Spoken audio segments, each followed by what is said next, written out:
For more on Bitcoin and the future of digital currencies, I'm joined by Sean Stein Smith, live from New York City.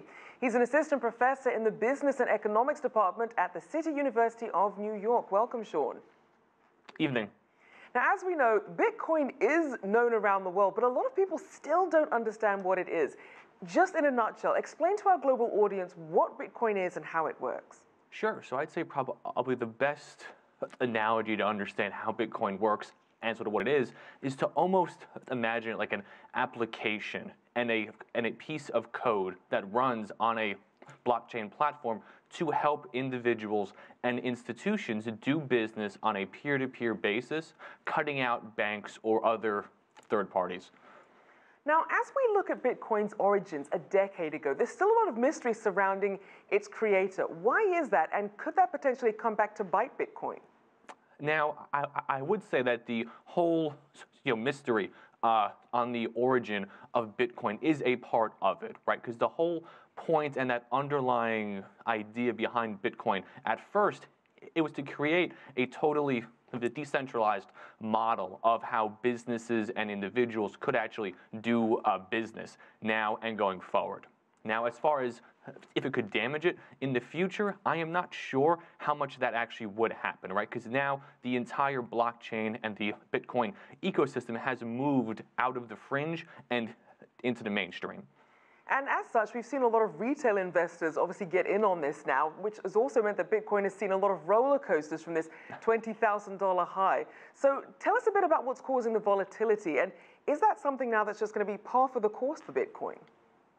Now, interesting point there, Rachelle, because the price volatility action in Bitcoin and other altcoins, it was really a big force in 2016, in 2017, and in the early part of 2018.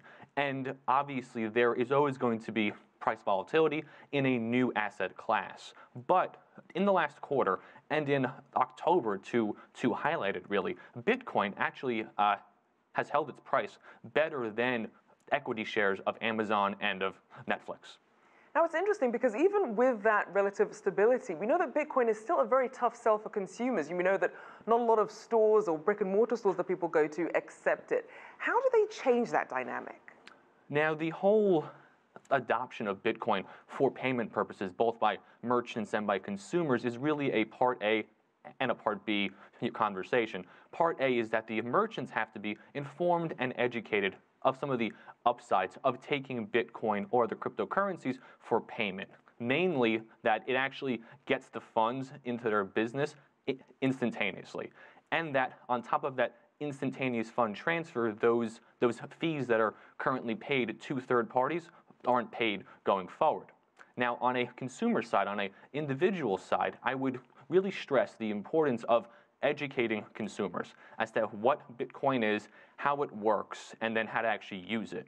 And then also going forward, it is going to be important that the customer interface side, that the process by which individuals obtain, store, and actually use Bitcoin and other altcoins is easier and more intuitive to use.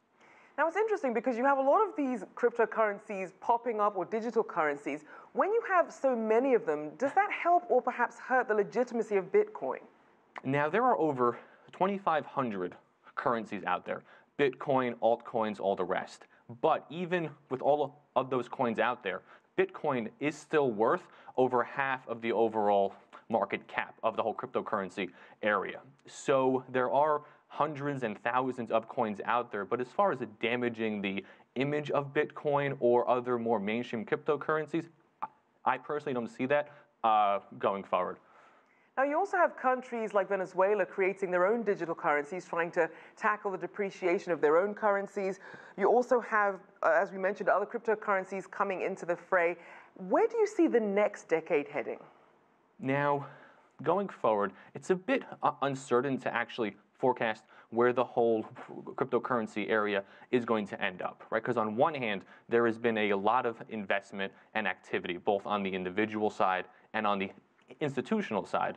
But there is some ambiguity still on how these cryptocurrencies and crypto assets are actually going to be treated from a compliance and a tax and a corporate accounting point of view. So in until those regulations and frameworks are firmed up, both here in the U.S. and internationally, it is going to be tough to really get a good handle on where the whole sector will end up. But I would say overall, it's a optimistic area, it's a high growth area, and there are some tailwinds that are pushing this whole cryptocurrency sector forward. All right, thank you so much. Sean Stein Smith there, Assistant Professor at City University of New York.